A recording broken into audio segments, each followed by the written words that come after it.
10 مسلسلات تركية أيقونية مش هتتكرر تاني. هقولكوا على أفضل مسلسل في كل فئة من فئات المسلسلات التركية. تعالوا معايا تابعوا الفيديو للآخر عشان تعرفوا ايه هما. زي ما احنا عارفين ان المسلسلات التركية فيها فئات كتير، منها الاكشن، منها الرومانسي، منها الكوميدي، السياسي، وكل الكلام ده. انا جاي النهاردة بقى اقول لكم على افضل مسلسل في كل فئة من الفئات دي. وهبدأ باول فئة انا عن نفسي بحبها والمسلسلات اللي فيها بتكون بتشدني جدا، وهي فئة الاكشن والمافيا والجريمة والكلام ده كله. وطبعا ما ينفعش ان احنا نذكر الفئة دي وما نذكرش افضل مسلسل بالنسبة لي، بالرغم ان في مسلسلات كتير جدا، ولكن انا اخترت المسلسل ده تحديدا لان هو علم معانا ولسه معلم معانا لحد دلوقتي وبيتم الحديث عنه، وهو مسلسل الحفرة. مين لسه لحد دلوقتي ما سمعش مسلسل الحفرة، ما اتفرجش عليه، ما تعلقش بعيلة كشوفالي اللي كلنا حبيناها، الرمز بتاع الحفرة اللي بقى بيتحط في كل مكان، على القهاوي، على المجات، على التيشيرتات، كل الكلام ده ناس كتير لحد الآن متعلقة بالمسلسل. قصة المسلسل على قد ما ان هي حببتنا فيه وتعلقنا بكل شخصية وبالثنائيات اللي كانت موجودة فيه، إلا إن هو برضو يعني مش عارفة عدى سنين كتير، والمسلسل ده كان 4 مواسم، ولكن هيفضل بالنسبة لي من أفضل المسلسلات في فئة الأكشن والجريمة والمافيا. ولو انتوا بقى عايزين تعرفوا ايه هي بقية المسلسلات الحلوة في الفئة دي، برضو كنت عملت عنها 3 فيديوهات، هحط لكم لينك البلاي ليست هنا، روحوا واتفرجوا عليها. وعايزة بقى أسألكوا سؤال يا متابعين الحفرة انتوا الكرام، والسؤال ده سهل جدا جدا للناس اللي اتفرجت على المسلسل. كلنا طبعا اتأثرنا بموت سنة، فيا ترى بقى سنة دي ماتت في انهي حلقة وكانت في الجزء الكام؟ هستنى الجواب بتاعكم في الكومنتات. تاني فئة هي الفئة السياسية، وبرضو فيها جرايم، وأفضل مسلسل في الفئة دي لحد هذه اللحظة من أول ما اتفرجت على المسلسلات التركية واللي ما ينفعش مقولوش، هو مسلسل وادي الذئاب. يا جماعة لحد الآن مش هتلاقوا مسلسل يعني بالحلاوة بتاعته ولا بالفخامة بتاعته. وعايزة اقول لكم ان الناس اللي بتحب المسلسل ده بيتخانقوا كده، ازاي ان انتم بتتكلموش على مسلسل وادي الذئاب، ولكن انا مش متعصبة يعني، ولكن طالعة بقول لكم ان هو من افضل فعلا المسلسلات اللي في الفئة بتاع السياسة والجريمة والكلام ده كله. وعايزة اقول لكم ان هو يعني اتعمل منه 10 مواسم، فيعني انتم متخيلين ان هو قعد فترة قد ايه، وبادئ من سنة 2003 ولحد دلوقتي. احنا دلوقتي ايه يعتبر خلاص داخلين على 26 يعني، فاللي هو 23 سنة المسلسل لسه الناس بتتكلم عنه. ده لو من اول ما بدأ يعني، مش بقول انتهى امتى.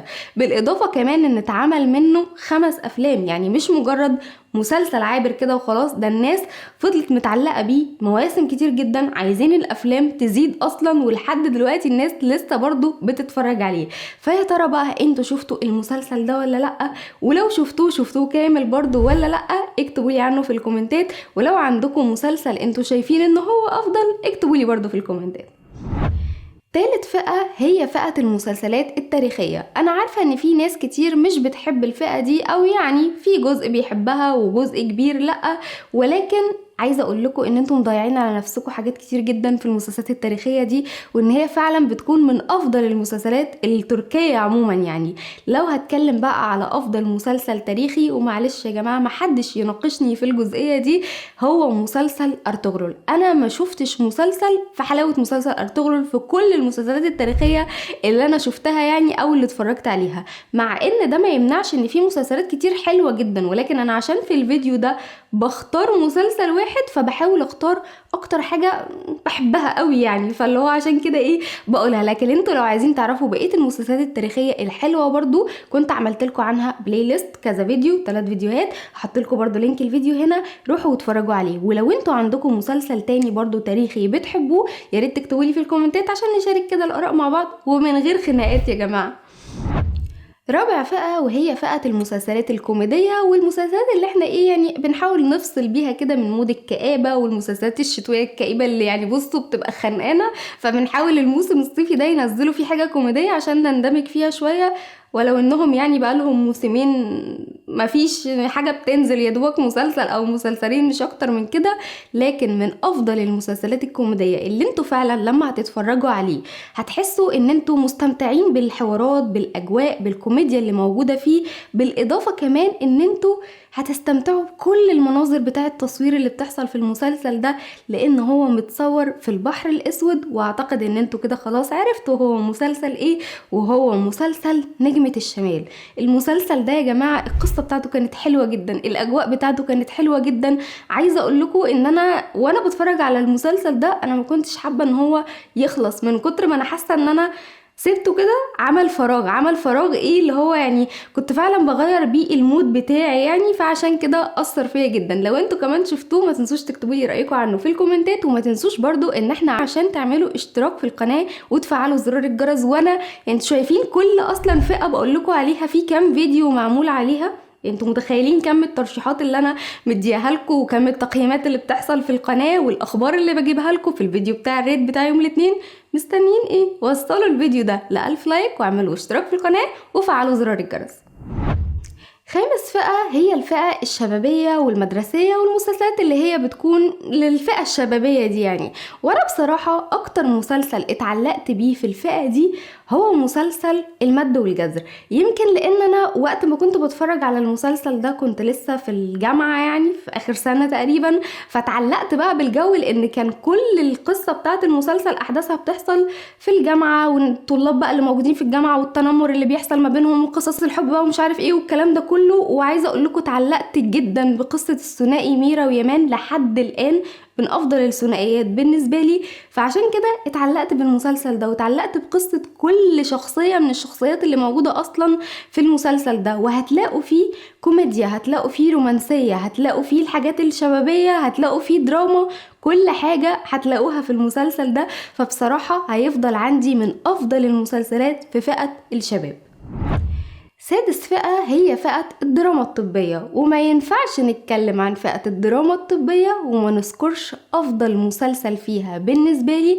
وكان المسلسل ده يعتبر حالة خاصة كده، زي بالظبط بطل المسلسل في المسلسل ده كان برضه حالة خاصة، اللي هو علي وفاء، وهو مسلسل الطبيب المعجزة. كلنا اتأثرنا بالقصة بتاعت علي وفاء وحبينا الشخصية بتاعته كلها. أنا كنت ببقى قاعدة اللي هو ايه اللي هيحصل، طب انتوا هتعملوا ايه، طب هتكتشفوا المرض امتى، طب كده وهكذا مع الحلقات كلها. المسلسل ده فعلا من اكتر المسلسلات القريبة لقلبي، مش في فئة الدراما بس ولكن في فئة المسلسلات كلها عموما يعني. وانا عارفة ان انا ظلمت كام مسلسل طبي تانيين انا بحبهم، بس علشان كده هحط لكم برضو لينك الفيديو هنا بتاع افضل المسلسلات اللي في الدراما الطبية، علشان تروحوا تشوفوه وتشوفوا بقية المسلسلات اللي في الفئة دي. سابع فئة، فئة الرومانسي الدراما. داخلين على أكأب فئة يا جماعة، وأكأب مسلسل وقصة أنا شايفاها كده من وجهة نظري في التاريخ يعني. تفتكروا هو مسلسل ايه؟ اكتبولي في الكومنتات كده قبل ما اقوله توقعتوا ان هو ايه، خصوصا ان هو النهاية بتاعته حزينة جدا وكلنا زعلنا بسبب النهاية بتاعته. فهو بقى مسلسل ايه؟ اقول لكم دلوقتي، هو مسلسل حب اعمى.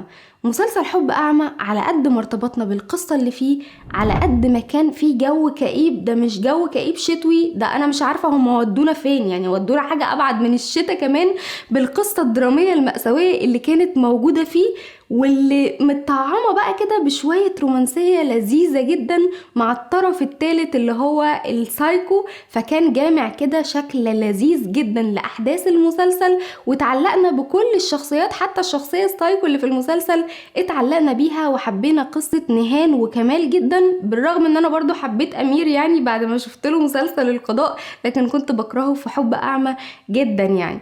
المهم ان المسلسل ده من افضل المسلسلات اللي انتوا الناس اللي بتحب القصص الرومانسية بقى، اللي هو مسلسل رومانسي صرف يعني مع شوية كآبة والكلام ده كله مع نهاية كمان حزينة، هيحبوا المسلسل ده جدا. ولو عايزين برضو تعرفوا ايه هي اكتر النهايات الحزينة اللي حصلت في المسلسلات التركية وانتوا من هواة مسلسلات الكآبة يعني، احط لكم لينك الفيديو هنا برضو، روحوا واتفرجوا عليه لان كنت عملت فيديو عن اكأب النهايات اللي في المسلسلات التركية.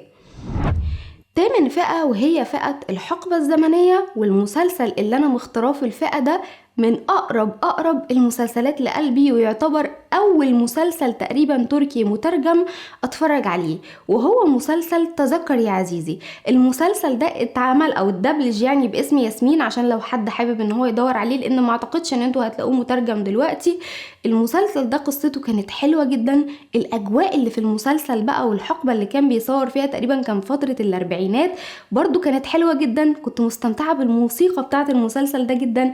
عايزة اقولكم ان لحد دلوقتي الموسيقى بتاعته موجودة في ودني، واول ما بتسمعها يعني انت لو سمعت الموسيقى دي وانت اصلا مش متفرج على المسلسل هتربط بيها وبين زمان، هتعرف ان الموسيقى دي جاية من الزمن الجميل كده، من كتر ما حتى الموسيقى حسستك ان انت فعلا راجع لحقبة الاربعينات دي. طريقة اللبس، الازياء، الاجواء، الاماكن بتاعة التصوير، كل حاجة هترجعك لجو الحقبة اللي بيتصور فيها المسلسل. كمان قصة الثنائي بتاعت ياسمين واحمد كانت حلوة جدا، وواجهوا صعوبات كتير جدا. فيعني بصوا، من افضل المسلسلات اللي انتوا هتتمتعوا وانتوا بتتفرجوا عليها، ومش هتبقوا عايزين ان هو يخلص. ولو عايزين برضو تعرفوا بقية المسلسلات اللي اتعملت في حقبة زمنية، لانهم كتير جدا، هحطلكوا برضو لينك الفيديو هنا، روحوا واتفرجوا عليه.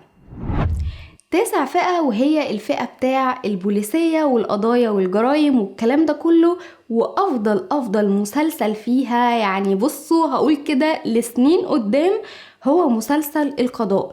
من اجمل المسلسلات اللي وانتوا بتتفرجوا على الحلقات بتاعته هتندمجوا مع الاحداث، هتقعدوا تفكروا كمان في القضايا اللي هم بيطرحوها، وتبداوا ان انتوا تتوقعوا يعني مين اللي عمل الجريمة، مين القاتل، مين مش عارف ايه. وبعد كده هتصدمكم الكاتبة في الاخر بانه حد مش متوقع خالص وما جاش في بالكم اصلا.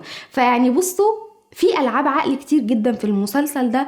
الأحداث بتاعته على قد ما إن هي بتخليك دايما بتفكر وانت بتتفرج عليه، هي برضو شداك القصة ما بين الثنائي بتاع الجاز وجيلين، وكمان الثنائيات اللي موجودين عادي في بقية المسلسل برضو، ولو انهم كانوا شباب يعني. هو كان أفضل ثنائي هو الجاز وجيلين يعني. المهم إنه يعني بصوا، في صداقة، في محبة، في جو عائلي كده. كل الكلام ده انتوا هتحبوه، وهتحبوا ان انتوا تتفرجوا على المسلسل ده. ولما يخلص ما هتقولوا هو فين القضاء، راح فين؟ بقالنا دلوقتي تقريبا سنتين بنقول مفيش مسلسل راضي يجي زي مسلسل القضاء. ولو ان انا شايفة ان مسلسل المحتلون يعني النمط بتاعه قريب لمسلسل القضاء، لكن طبعا لسه محتلش مكانه في قلبي زي القضاء ده قضاء هو قضى علينا بصراحة يعني. المهم ان هو من افضل المسلسلات في فئة الجريمة والبوليسية دي. وبرضو عندي بقى سؤال كده، نشوف الناس اللي بتحب مسلسل القضاء هتعرف ان هي تجاوبه ولا لا، وتكتبولي في الكومنتات يا ترى مين هو اللي قتل انجن. يكتبولي بقى في الكومنتات مين اللي قتل الشخصية بتاعت انجن اللي كانت في المسلسل بتاع القضاء ده. اكتبولي، واكتبولي انتوا بتحبوا المسلسل ده برضو ولا لا. عاشر فئة، وهي فئة الجواز الإجباري. عايزة أقول لكم إن ناس كتير جدا بتحب الفئة دي. الله، حلو المسلسل ده جواز إجباري وبعد كده هيحبوا بعض، هنروح ونشوفه على طول. وعلشان كده أنا في الفئة دي تقريبا كنت عملت لكم 3 فيديوهات بس، يعني ما عدتش لاقية مكان أحط فيه لينك. فيعني انتوا دوروا بقى في القناة هتلاقوا لينك البلاي ليست بتاعت الجواز الإجباري دي، وهتلاقوا فيها أكتر من مسلسل مترشح. لكن المسلسل اللي محقق معايا اعلى مسلسل، او يعني حاجة ما كنتش متوقعة ان هو قصة انا ما كنتش مصدقه ان هي ممكن تحصل، وفعلا بالنسبه لي كان ده جواز اجباري مستحيل ان هو يتحول لحب، وهي قصه فاطمه جل، اللي هو ما ذنب فاطمه جل. القصه اللي بدات بجواز بقضيه صعبه جدا، وكان اللي اتجوزها ده شريك فيها، بس يعني مش شريك قوي. انا مش عايزه برضه ابقى بحرق قوي يعني في الاحداث، ولكن انه يحصل بقى تطور في القصة، ان هم يبدأوا ان هم يحبوا بعض، وهو يبدأ ان هو يساندها علشان ندمان والكلام ده كله. انا ما كنتش متوقعه ان فاطمه تحب كريم يعني، او اللي هو مش متوقعه، انا عارفه ما هي الاحداث بتاعت المسلسل هو ماشي انه الثنائي دول ثنائي ويحبوا بعض، لكن لما تشوف القصه من بدايتها كده وكره فاطمه لكريم والاصحابه اللي هم اتسببوا في الاعتداء عليها، تقول انه مستحيل ان فاطمه دي تحب كريم. ففعلا دي من اكتر القصص اللي انا كنت شايفه انه فعلا جواز بالاجبار اجبار، واللي هو استحاله ان هو يتحول لقصه حب بالجمال اللي وصلت له ده. فيعني اللي هو والندم بقى بتاع كريم والصعاب اللي واجهوها عشان اصلا يبداوا ان هم يعترفوا بحبهم لبعض وبعد فتره الجواز بتاعهم. لا لا لا، بصوا المسلسل ده من افضل المسلسلات بتاعت قصص الجواز الاجباري اللي اتحولت بعد كده لقصة حب حلوة جدا. لو انتوا بقى عندكم مسلسل تاني ما تنسوش تكتبوهولي في الكومنتات، ولو عايزين تعرفوا بقى تقييم لكل المسلسلات اللي موجودة في الموسم الحالي روحوا للفيديو ده، ولو عايزين تعرفوا ايه هي المسلسلات اللي ممكن تقف روحوا للفيديو ده. ولو وصلتوا لحد هنا فشكرا جدا ليكم.